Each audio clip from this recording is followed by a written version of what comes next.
Haleluya, kita bersyukur hari ini. Ini pertemuan kedua. Coba bilang haleluya. Sekali lagi haleluya. Oke, saya lanjutkan tentang pencobaan ya. Jadi karena ini penting, saya berharap begini loh. Jangan, ikut Yesus itu bahagia, nggak ada pencobaan, nggak ada masalah, nyaman-nyaman. Siapa bilang? Gitu. Jadi paradigmanya harus benar bahwa ikut Tuhan itu tidak berarti kita sudah ke surga. Kita sudah di surga belum? Belum. Tapi suasana surga itu sudah ada bersama kita. Yang tadi kita nyanyi itu sudah suasana surga. Tapi kita belum di surga.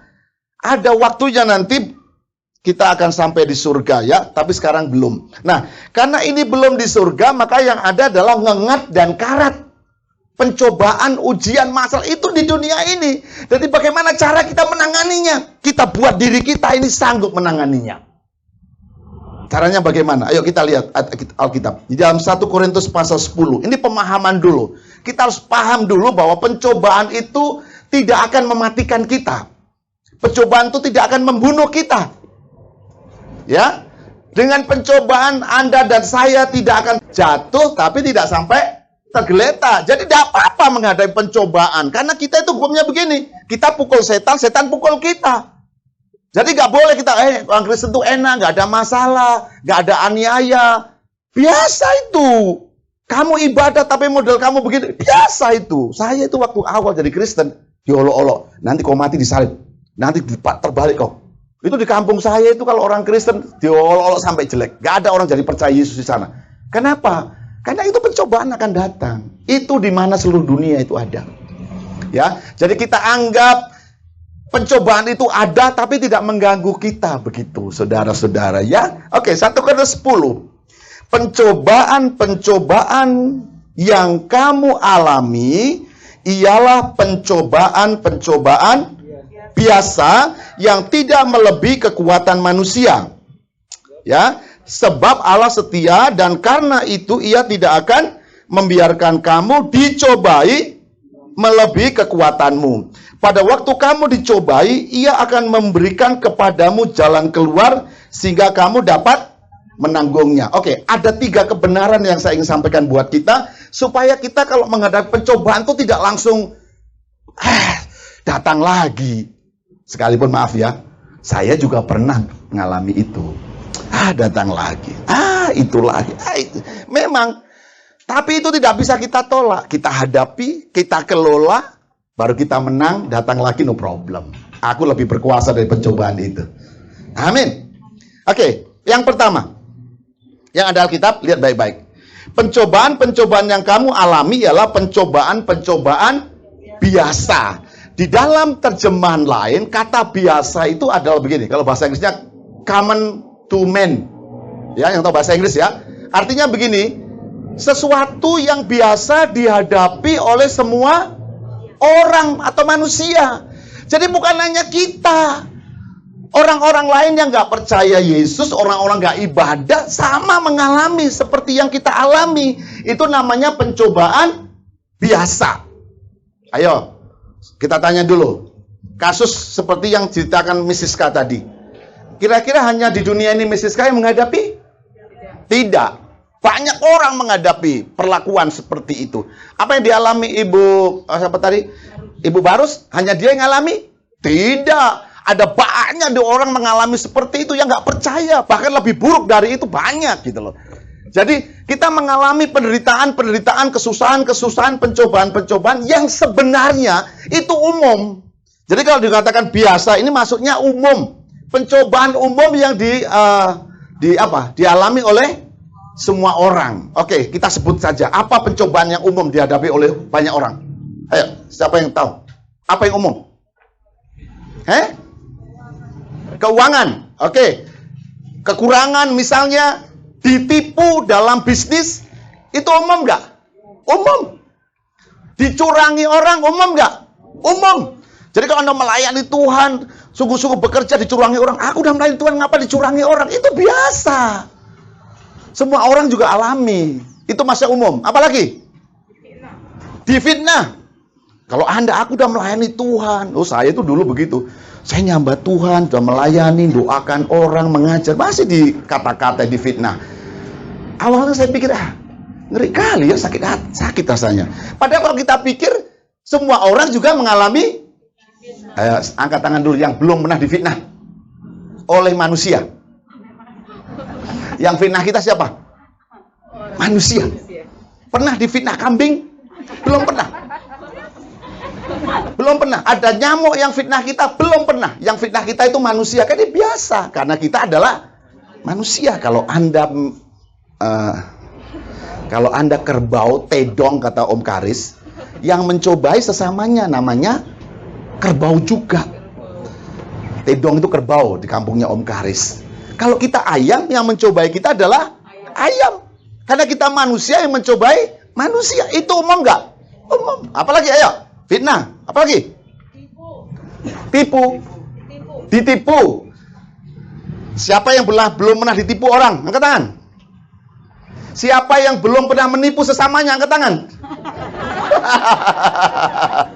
Iya, tapi kita biasa ditipu orang. Waktu kecil kita tipu-tipu adik kita. Jangan adik kita.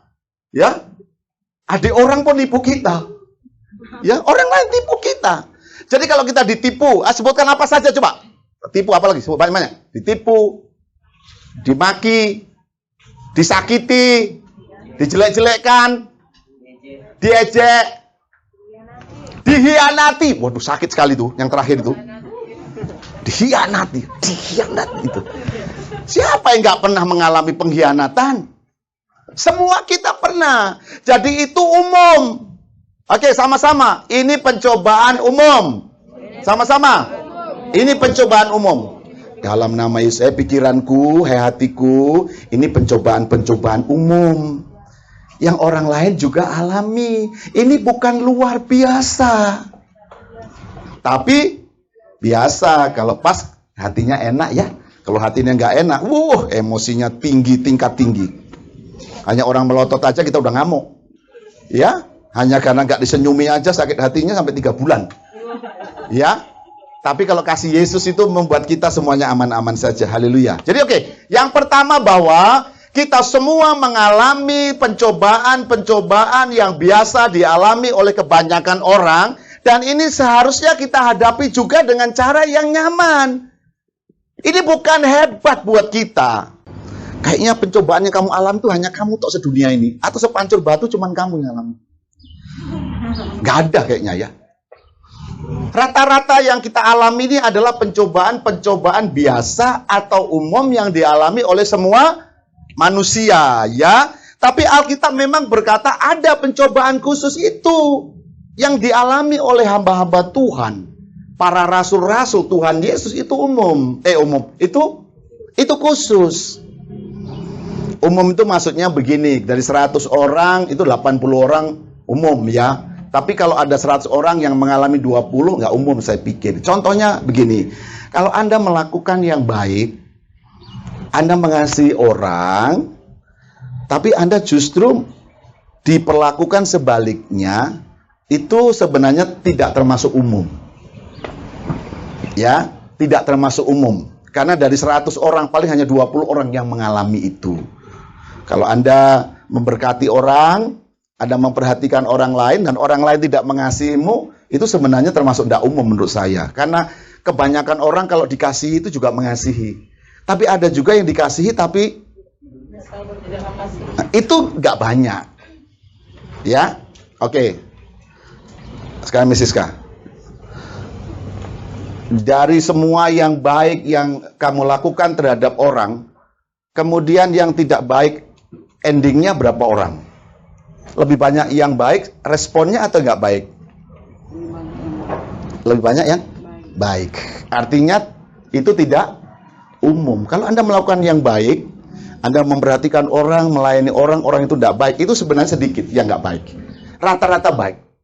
Kami pelayanan, ada juga yang nggak baik. Kami dikata-katai, dimaki-maki orang pernah. Mendoakan, dia didoakan, dilayani, didoakan, ditolong. Selesai itu maki-maki kita pernah. Tapi cuma 1 atau 2 di antara semua. Itu tidak umum. Ini yang dibahas dalam poin yang kedua.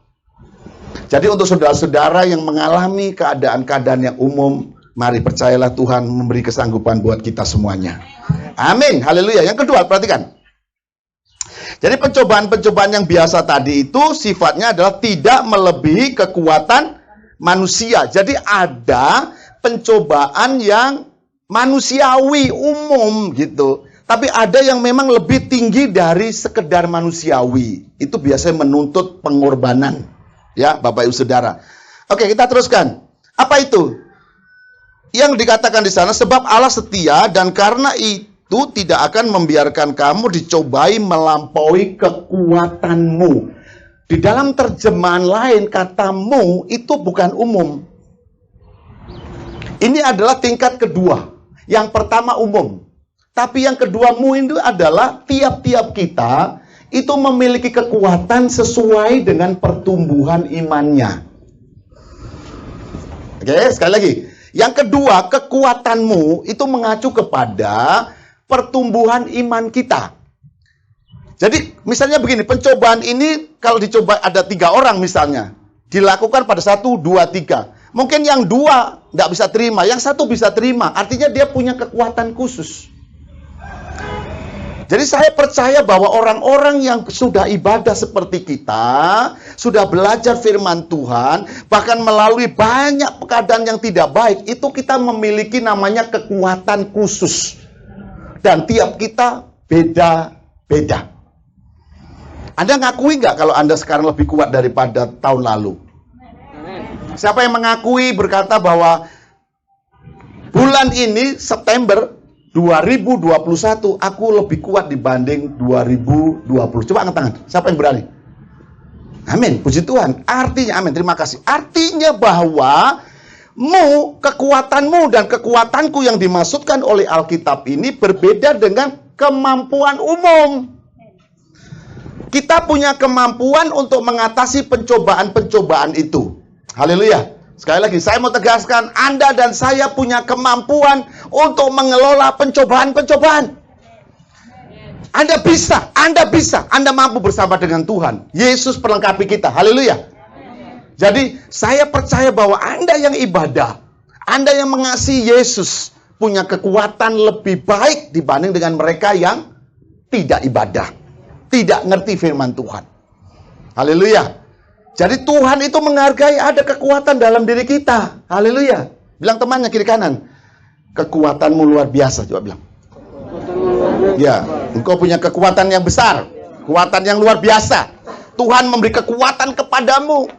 Biasanya orang-orang yang punya kekuatan lebih, saya tandanya begini Bapak Ibu Saudara. Ketika dia menanggung pencobaan, itu sebenarnya berdarah di dalamnya, yang keluar hanya air mata. Tanda tumbuh dewasa, tumbuh berbeda, kesanggupan menanggung pencobaan, itu salah satu tandanya begini. Ketika pencobaan itu datang, maka yang keluar itu air mata, bukan dari sini. Kalau di sini air mata, di sini iler. Ya, mengerti maksud saya? Orang yang mulai tahan dengan pencobaan itu biasanya hanya nangis. Tapi orang yang belum tahan dengan pencobaan, maka yang di sini akan lebih dahsyat daripada sana. Ya, kalau kita lebih marah lagi, kita lebih kenceng marahnya lagi, kita lebih seru lagi menghardik dia, itu artinya kita belum tumbuh dalam pencobaan. Kalau Anda disakiti sedikit, ya, ada banyak orang berkata begini, Pak, sebenarnya saya ini orang baik. Wah, lipat juga ya. Saya ini orang baik, Pak. Kalau orang baik sama saya lebih baik lagi sama dia. Tapi kalau dia jahat sama saya lebih jahat dari dia. Itu standar dari mana? Itu bukan standar dari Tuhan. Haleluya. Jadi coba nanti tes ya. Jadi suami istri, kita biasa kadang-kadang masih kan. Kalau istri yang ngomel, suaminya lebih ngomel lagi. Ya, suaminya ngomel, istrinya lebih parah lagi. Itu artinya tidak menang dalam pencobaan. Tadi Miss Siska cerita dia di depan wastafel itu hanya lihat dirinya dan hanya air matanya. Itu tanda-tanda kemenangan. Karena sudah tergantung atau habis kata-kata. Kalau habis kata-kata itu beda. Tapi memang sudah tidak tahu lagi Tuhan. Terserah Tuhan sudah. Kuhadapi saja. Air matanya yang mengalir jatuh. Itu tanda tumbuh dalam kedewasaan. Sudah mulai tumbuh menang dalam pencobaan. Ya. Tapi kalau dia ngomong 2 kali, saya ngomong 3 kali, 4 kali. Dia ngomong 5 kali, aku 15 kali. Kalau dia lempar sendal, aku lempar sotil. Iya kan? Atau sotil lagi masak diomeli, sotilnya lempar. Ya, kalau kita disinggung orang sedikit, baru kita ngamuk lah, itu beda. Itu artinya kekuatan kita belum sanggup menghadapi pencobaan. Kita berdoa kasih Yesus membuat kita sanggup untuk menahan pencobaan-pencobaan. Amin. Contohnya siapa? Yesus kan. Waktu Yesus dicobai, Bapak Ibu bisa bayangkan, Yesus itu waktu dicobai, disalib, itu sudah ngeri loh. Dia sudah dari malam udah dipukuli, dia segala macam disalib itu. Itu sebenarnya kalau kita belum dalam kasih, kita ngamuk-ngamuk sebenarnya. Karena siapa yang ngerjain Yesus itu adalah orang-orang yang nggak percaya. Tapi dia bisa tahan, begitu. Siapa lagi? Siapa yang tahan dengan pencobaan, dilempari batu, malah dia lihat surga? Siapa? Oh, pernah baca? Ada di Kisah Rasul pasal 7. Waktu Stefanus dilempari batu, dia melihat surga terbuka, dia lihat Yesus di sana.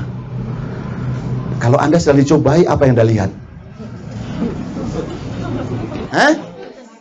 Setan. Yang lihat setan, ngamuk tambah ngamuk. Begitu ya. Pengalaman lah, nggak apa-apa. Saya rasa semua kita sama lah. Kalau dicoba itu muncul pertama setan. Setannya. Karena itu ada di dalam Kejadian pasal 4 ayat 7. Masih ingat ayat itu? Siapa itu? Kain. Waktu Kain dicobai itu, Tuhan sudah datang. Yuk kita lihat ayatnya, yuk. Biar kita nggak lupa. Jadi memang waktu kita dicobai, kebanyakan kita lihat setan. Makanya banyak orang berantem, setan kau, katanya. Dia bilang sama istrinya, setan kau. Yang istrinya bilang apa? Iblis kau. Begitu ya. Bapak-bapak anaknya maki sama anaknya, anjing kau. Yang anaknya jawab, biang kau. Ya sudah sama ya. Itu kenapa waktu dicoba yang dilihat setan. Ayo kita baca dulu. Ayo lihat. Kejadian pasal 4. Waktu Kain dicobai, dia kesel, tidak nyaman dengan saudaranya namanya Habel, ya. Kita tidak tahu ceritanya apa sih itu situ. Tapi intinya Kain itu marah sekali, sampai marahnya sampai dia merencanakan pembunuhan. Terus kemudian waktu dia marah, Tuhan ngomong, Tuhan bicara. Ayat berapa? Ayat 6. Yuk kita baca 6 dan 7. Ayat 6 dan 7. Jadi pada waktu kita dicoba itu sebenarnya ada Tuhan di sana. Ya, yuk 6 dan 7 sama-sama. 1, 2, 3.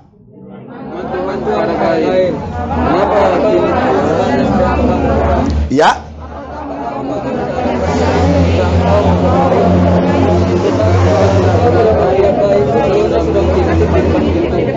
Iya. Iya, setan sangat menggoda engkau. Ya, menggoda. Pernah digoda? Kalau kita pernah digoda? Ya, pernah ya, digoda. Digoda apa? Ya pernah kan, kita digoda. Digoda anjing, digoda apa gitu ya, digoda. Biasanya penggoda itu kelihatan enggak? Kelihatan penggodanya. Ada yang puasa, nawari makan, itu menggoda, ya kan? Ya, nawari makan. Salah satunya kalau Anda pergi ke mall, itu isinya godaan semua. Ya, karena pengen semua di situ. Jual rumah mamaku enggak cukup beli semua ini. Ya, goda semua, pengen semua. Ya, matanya hijau semua, itu godaan. Jadi Bapak Ibu Saudara, godaan itu datang mempengaruhi kita. Dan Tuhan datang. Saya jamin dengan iman dalam nama Yesus, ketika Bapak Ibu Saudara digoda setan, Tuhan pasti datang juga di situ. Mengingatkan kita seperti mengingatkan Kain. Persoalannya, biasanya orang yang lagi marah, lagi emosi, lagi sakit hati, lagi kesel, itu tidak bisa lihat Tuhan. Yang dilihat siapa? Setan. Bagi saya, waktu itu, jadi kalau Kain berdiri di sini, ya, maka di sana ada Tuhan, di sini ada setan, katakanlah begitu. Dia kan menggoda, aktif menggoda. Ayo, pasti dia, ayo, bunuh aja dia, begitu ya. Tuhan berkata begini, itu Tuhan tidak kelihatan. Yang lebih dominan setannya. Itu untuk Kain. untuk kita yang di dalam Tuhan Yesus, apalagi Anda yang sudah penuh Roh Kudus, saya percaya dua-duanya kelihatan. Bahkan mungkin Yesus, Tuhan, Roh Kudus lebih dominan. Pilihan kita yang akan menentukan. Saya akan tergoda sama setan atau saya akan mendengarkan suara Tuhan. Kalau kita dengar suara Tuhan, aman pada waktu itu. Dan kita semua ya, yang pernah bertengkar, berselisih paham, yang macam-macam itu sebenarnya kalau kita dengar suara Tuhan kan nggak terjadi. Tapi karena emosi kita itu menggoda kita, ya. Jadi yang menggoda kita itu tidak hanya orang ya, Bapak Ibu Saudara. Alkitab pencobaan itu terutama datang dari diri sendiri. Jadi diri sendiri itu kemauan, perasaan, pikiran itu menggoda, itu menggelegar dalam diri kita. Nah, orang-orang yang di dalam Tuhan atau sudah tumbuh di dalam Tuhan mestinya bisa menangani ini. Ya, jadi artinya begini Bapak Ibu Saudara, ketika Anda mengalami pencobaan 1, pencobaan 2, pencobaan 3, lama-lama pencobaan ini kan menghasilkan pelajaran. Saya kalau ngajar di training di sekolah Alkitab, saya bilang begini, bahagialah kamu kalau sering dicobai. Kenapa? Karena orang yang dicobai itu endingnya adalah solusi, jalan keluar, pelajaran. Maaf ya, Anda yang mungkin di rumah punya sepeda gampang rusak, punya motor rusak terus, punya HP hang terus. Itu biasanya menjadi pinter soal HP, soal motor, soal mobil. Karena kita jadi belajar. Kenapa ini ngadat? Kalau di Amerika, di Barat, Bapak Ibu Saudara, rusak dibuang. Kalau kita di Indonesia ini rusak pun pasti diperbaiki gitu. Dengar baik-baik. Anda yang dihadapkan oleh banyak pencobaan, jadikan begini. Tuhan, kalau aku dicobai 1 kali, saya akan mendapat pelajaran dari pencobaan ini. Saya dicobai lagi, saya dapat pelajaran dari pencobaan ini. Saya dicobai, dapat pelajaran. Kita akan kaya dengan pelajaran-pelajaran hidup. Dan itu kehidupan, bukan pelajaran orang. Aku dicobai dan aku menang. Bukan saya baca buku, cara menghadapi pencobaan. Saya udah hadapi. Jadi saya mau mengajak kita semuanya, kita hadapi pencobaan bersama dengan Tuhan. Karena Tuhan pasti akan, di dalam ayat yang tadi kita baca, kalau kita dicobai katanya apa?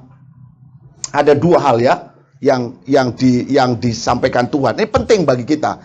Yang pertama, kalau Tuhan mengizinkan ada pencobaan datang kepada kita, yang pertama karena Tuhan percaya kita sanggup untuk menanggungnya. Sama-sama, sanggup untuk menanggung. Amin, sanggup untuk menanggungnya. Itu pertama. Jadi kalau pencobaan datang kepadamu, coba sejenak dulu. Ada serangan-serangan yang buruk, coba berhenti sejenak. Tuhan, Engkau pasti memberi kekuatan kepadaku. Engkau pasti memberi kekuatan kepadaku. Ya, kenapa? Karena dikatakan di situ, kamu dapat menanggung. Haleluya, kita dapat menanggungnya. Yang kedua apa? Apa kata Tuhan? Ia akan memberikan kepadamu jalan keluar. Kelebihan kita, berkat kita di dalam Yesus adalah sekalipun kita menghadapi keadaan-keadaan yang tidak baik, pencobaan dan apa saja, endingnya itu loh. Endingnya apa? Endingnya adalah berkat, pelajaran. Endingnya saya bertemu dengan Tuhan. Ya, hari ini mestinya yang sakit bersaksi ya. Minggu depan ya. Bersaksi, karena apa? Masih ingat dulu si siapa di sini bersaksi yang sakit COVID, si Dewi. Itu bersaksi 1 jam. Kenapa? Karena waktu dia sakit itu Tuhan banyak bicara kepadanya. Ya. Jadi saya percaya kemarin kami telepon juga Ibu Elena. Ya, dia sembuh juga karena obat. Tapi dia bilang gini, "Iya tante, doa tante juga apa? Imun katanya ya. Doa itu adalah imun juga. Artinya kita sembuh sakit tidak semata-mata karena obat, tapi juga karena iman. Karena orang sakit COVID itu tidak boleh stres. Makin stres, makin cepat pulang ke rumah Bapak. Ya, tapi di mana ada orang sakit nggak stres ya, nggak stop ya. Itu kembali kepada kekuatan ini. Ada kekuatan Tuhan yang datang kepada kita. Jadi hari ini masih sambungan dari minggu yang lalu. Kita masih akan dihadapkan dengan pencobaan-pencobaan. Ya, kita nggak boleh benci atau kita bilang, Tuhan, sudahlah Tuhan, nggak usah lagi. Sekalipun ada ayatnya ya, jauhkanlah kami. Ada ayatnya di mana? Matius 6. Ya, doa Bapa kami kan, jauhkanlah kami dari pencobaan. Janganlah membawa kami ke dalam pencobaan, tetapi lepaskanlah kami daripada yang jahat. Coba buka ayatnya. Ini ayatnya paradok. Coba, itu cara belajar Alkitab itu. Coba lihat. Jangan membawa kami ke dalam pencobaan, tetapi lepaskanlah kami. Coba lihat, ayo yang ada Alkitab. Cara belajar Alkitab begitu. Janganlah membawa kami ke dalam pencobaan, tetapi lepaskanlah kami daripada yang jahat. Coba perhatikan begini, ya. Jangan bawa saya ke pencobaan, tapi lepaskanlah kami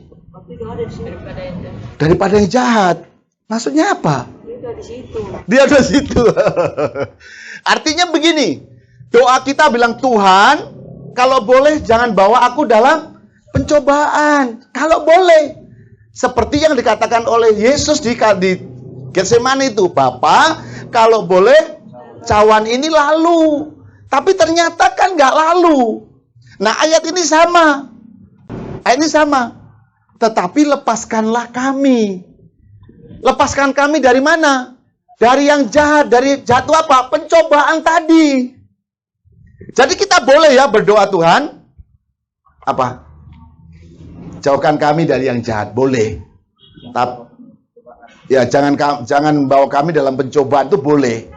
Tuhan, hari ini aku mau kerja, semua baik-baik, di kantor baik-baik, di jalan baik-baik. Kalau bisa jalannya lurus saja Tuhan. Tuhan bilang, jalanmu kan nggak lurus. Jalan kan belok-belok. Kalau dari rumah Siska itu belok kanan, belok kiri, belok kanan, belok kiri. Wah, rame itu.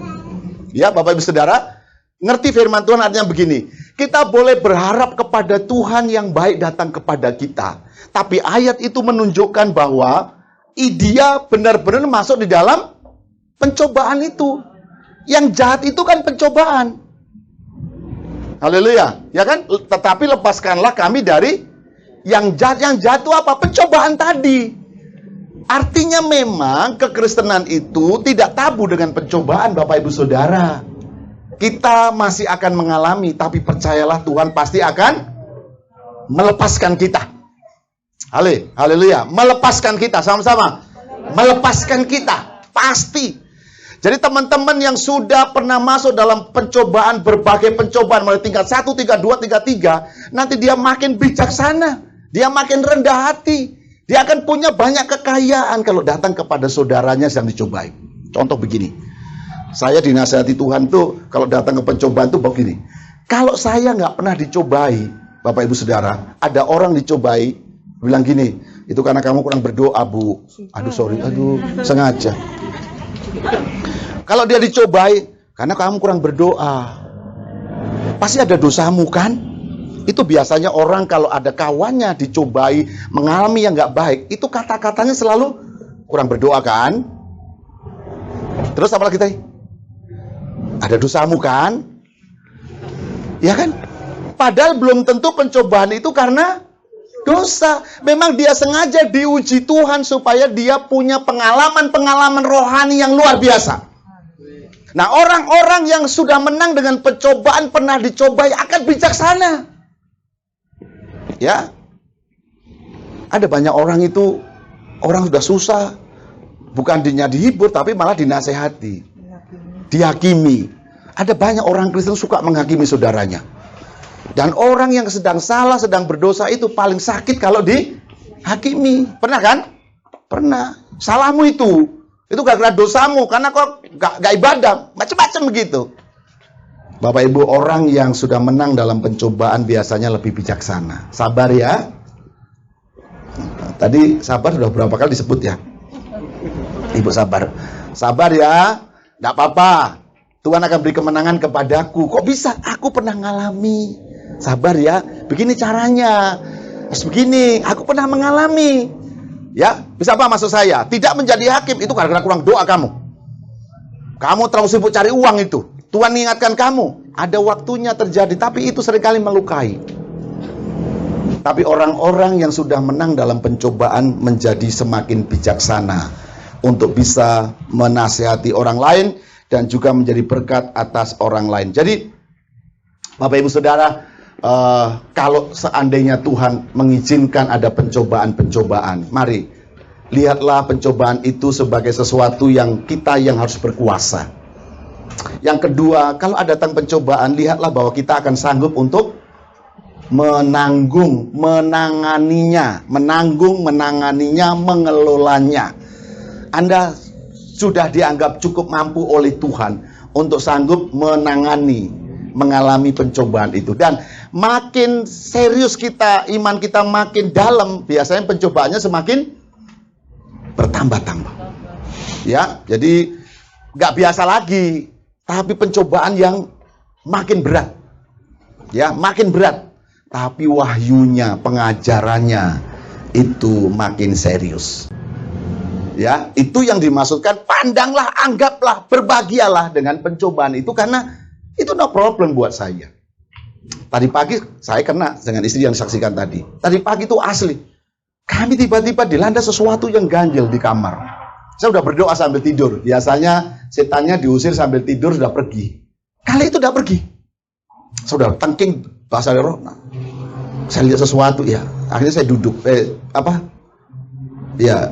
Duduk ya, bersandar. Biasanya kalau setan datang itu anehnya begini. Siapa yang pernah mengalami serangan setan waktu tidur? Biasanya itu malah kita ngantuknya hebat. Ya. Jadi kalau diganggu setan malam-malam itu ngantuknya malah, kenapa? Mestinya aku lawan setan itu kok malah ngantuk. Lah ngantuk itu bagian dari pencobaan tadi. Gitu ya. Jadi kalau sudah diganggu setan terus ngantuk sekali, itu memang begitu. Jadi saya duduk, saya berdoa, masih belum. Akhirnya saya turun, saya ke kamar mandi, terasa sekali sesuatu. Saya mulai lihat satu-satu, saya ini ngantuk-ngantuknya, karena itu jam 3:30 tadi itu. Saya lihat jam 3:30 tuh memang ngantuk berat lah ya. Saya berdoa, dan akhirnya memang kalau kita serius berdoa, setannya kabur. Ini kan pencobaan yang mendatangkan pengajaran. Selalu ada sesuatu yang dibayar. Jadi hari ini yakinkan diri kita bahwa Tuhan masih mengizinkan kita mengalami pencobaan supaya kita tumbuh di dalam pengenalan kepada Tuhan. Sekalipun kita dicobai, Tuhan tetap mengasihi kita dan Dia pasti akan mendukung kita. Amin. Kita baca satu ayat sebelum selesai di dalam kitab Yoel. Bapak Ibu Saudara, di Alkitab dituliskan, ini ayat ini punya berbagai makna ya. Ada banyak penjelasan, tapi saya punya pengertian simpel ya, yang berhubungan dengan pencobaan. Sebenarnya ini banyak sekali artinya. Ceritanya di dalam Yoel pasal 2 ayat 3, itu digambarkan tentang perjalanan orang Kristen atau orang percaya, orang ikut Yesus. Digambarkan di situ begini, di depannya api memakan habis. Jadi di depannya itu ada api, di belakangnya nyala api berkobar. Jadi orang yang percaya kepada Yesus Tuhan itu memang sedang berjalan di tengah-tengah api. Apa api itu? Ujian dan pencobaan. Tapi lihat baik-baik. Tanah di depannya seperti Taman Eden, tetapi di belakangnya apa di belakangnya? Nah, rupanya begini Bapak Ibu Saudara, ada api yang menghasilkan Taman Eden. Apa Taman Eden itu gambaran apa? Surga bukan? Sukacita bukan? Itu Eden kan? Taman Eden ya. Taman Eden, taman kehadiran Tuhan. Jadi ada api di depan kita, itu hasilnya adalah Eden. Yang di belakang ada api juga. Tapi di belakangnya api menghasilkan apa? Padang gurun tandus.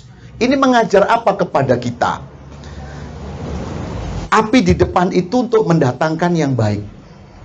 datang dari Tuhan. Hasilnya adalah Firdaus, Eden, kebaikan begitu. Yang di belakang itu menghanguskan. Pelajaran lain yang saya terima begini, kalau Bapak Ibu Saudara sedang mengalami pencobaan-pencobaan, pilihanmu adalah maju atau mundur? Maju. Ayo, menurut ayat itu, maju atau mundur? Maju. Maju. Kalau maju, di depan kita Eden. Memang ada api, tapi hasilnya Taman Eden. Oke? Coba, dengar baik-baik. Kalau kita dicobai, datang api, kita maju terus, kita terus mengikut Yesus, tetap dalam iman, maka hasilnya adalah Taman Eden. Ya, tetapi kalau saya menyerah, saya mengundurkan diri, atau saya mundur, yang terjadi apa? Ada api juga di sana kan? Ada. Dan api itu menghasilkan padang gurun yang tandus. Artinya apa? Bapak Ibu yang mengalami pencobaan, jangan sekali-sekali tinggalkan Tuhan. Tetap maju saja karena hasilnya adalah Taman Eden. Ada banyak persoalan di sekeliling, macam-macam, melalui siapapun, keluarga, tetangga, saudara, hamba Tuhan, siapa saja, tetap maju. Karena itu hasilnya adalah Taman Eden. Apalagi kalau menghadapi kelemahan kita, ya kelemahan kita ya kita terimalah. Kalau Bapak Ibu lemah, gampang sakit, jadi yang sudah tua-tua ini kan gampang sakit. Kelemahan itu harus kita terima, ya. Dan kita harus tetap maju. Amin. Hasilnya adalah Taman Eden. Kita semua rindu supaya kasih setia Tuhan tetap bersama dengan kita. Haleluya. Jadi, oke, bisa paham ya? Jadi pelajarannya Bapak Ibu Saudara, hidup kita masih ada dalam pencobaan-pencobaan karena kita masih ada di dunia ini. Tapi ingat bahwa pencobaan yang kita alami yang pertama tingkatannya apa namanya tadi?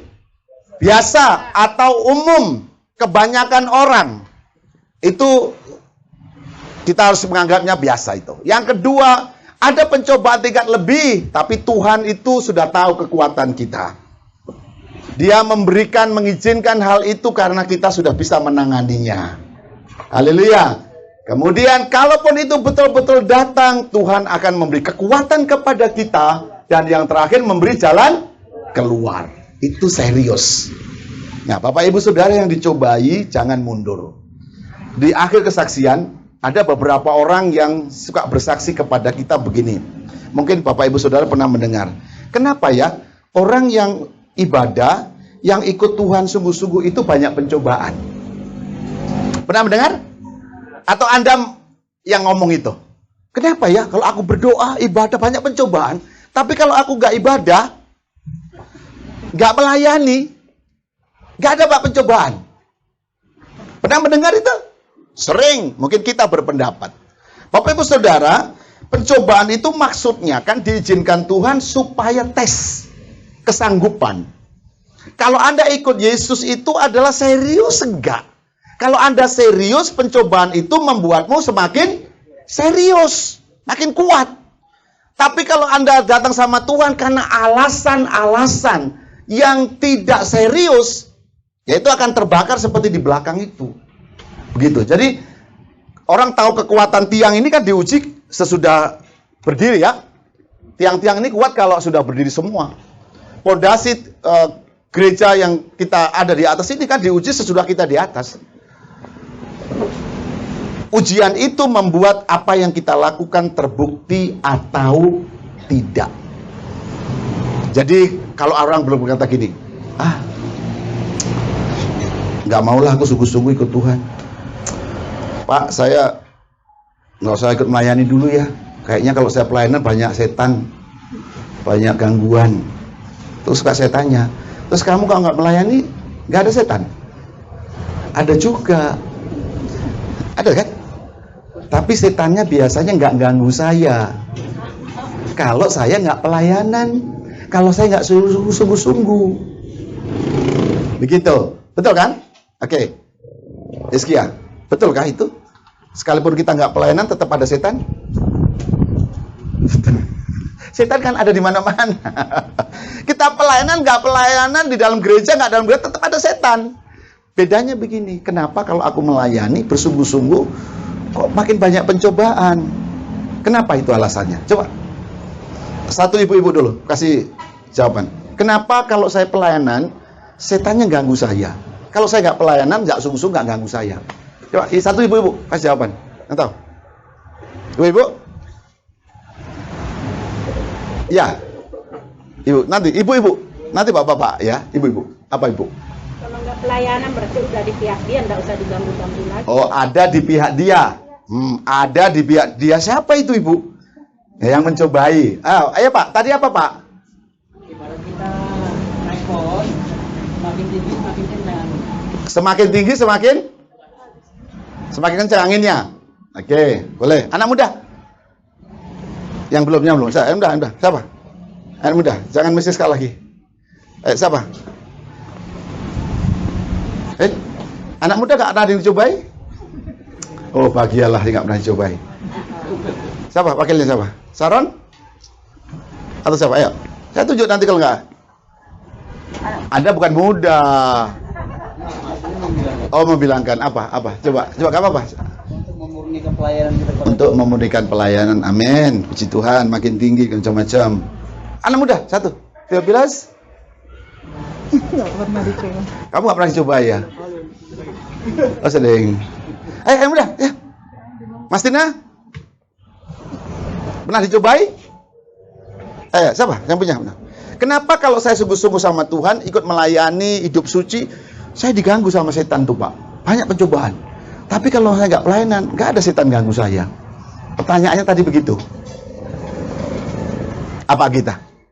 Karena setan nggak suka kita dekat sama Tuhan. Setan nggak suka saya dekat sama Tuhan, ya. Oke, jawaban Anda semua benar. Tapi yang lebih benar adalah begini. Setan itu kita jadikan musuh atau kita jadikan kawan. Itu kuncinya. Kalau saya berkawan dengan Tuhan, saya serius pada sama Tuhan, saudara mau tidak mau harus menjadikan setan itu musuh. Makanya Anda dicobai. Tapi kalau Anda tidak mau melayani Tuhan, atau sedikit melayani Tuhan, sekedar melayani Tuhan, setannya nggak merasa terganggu. Karena kamu adalah temennya, konconya, saudaranya. Gitu ya. Oke, sekarang ambil posisi. Hari ini, ambil posisi seperti apa? Saya bersama Yesus. Kalau aku dicobai, Tuhan akan beri kekuatan bagiku. Amin. Begitu. Jangan bilang, ya dekat setan kan. Tuhan tahu isi hatiku loh. Tuhan tahu isi hatiku. Sekalipun aku dekat setan, aku was jahat, aku cinta loh samamu Tuhan. Bisa begitu? Tidak. Tuhan bilang itu omkos namanya. Omong kosong. Itu tidak benar. Kalau Anda cinta Yesus, Anda di pihak Yesus, mau tidak mau Anda ada lawan setan, setan akan mencobai. Tapi jangan kecil hati, Tuhan akan beri kekuatan kepada kita semuanya. Kita tutup Alkitab kita. Haleluya. Dalam kesempurnaan pengajaran firman Tuhan, Tuhan melengkapi segala hal yang perlu untuk menjelaskan kepada kita tentang kehidupan ini, baik tentang hal yang baik maupun tentang hal yang tidak baik. Bapak Ibu Saudara, kita harus bersyukur punya Yesus yang pernah ada di bumi ini. Kita harus bersyukur punya Yesus, Tuhan yang menjadi manusia. Dia dicobai, dia mengalami berbagai hal yang tidak baik seperti kita. Tapi satu hal yang Alkitab catat, sekalipun dia dicobai, dia tidak berbuat dosa, dia tidak jatuh. Oleh sebab itu kalau kita dicobai Bapak Ibu Saudara hari ini, mari kita bersama dengan Yesus. Yesus akan menasihatimu, Yesus akan mengajarimu, Yesus akan menopangmu, dia akan meneguhkan hatimu. Seperti yang Yesus sudah lakukan menghadapi banyak pencobaan selagi di bumi, dia juga akan mengajari kita bagaimana kita dapat menang dengan pencobaan yang kita hadapi. Haleluya. Saya berdoa supaya Bapak Ibu tidak menganggap pencobaan sebagai hukuman terhadap diri kita. Kadang-kadang waktu kita jatuh dalam pencobaan, kita berkata, Tuhan tidak mengasihiku, Tuhan menghukumku. Kenapa aku mengalami hal-hal ini terus-menerus? Alkitab berkata, jika kita belum menang dalam satu pencobaan, pencobaan itu akan datang terus-menerus dalam diri kita sampai kita menang. Kalau kita belum bisa mengampuni, kalau kita belum bisa mengasihi orang, kita akan diperhadapkan dengan keadaan ini sampai kita menang. Mari lihat Yesus yang pernah dicobai. Dia akan memberi kekuatan bagi kita. Dia akan mengajari kita. Dan yang paling indah adalah dia bersama dengan kita. Dia akan berkata, anakku, jangan takut. Anakku, jangan sedih. Aku ada bersamamu. Yesus akan datang kepada kita. Dia akan meneguhkan hati kita.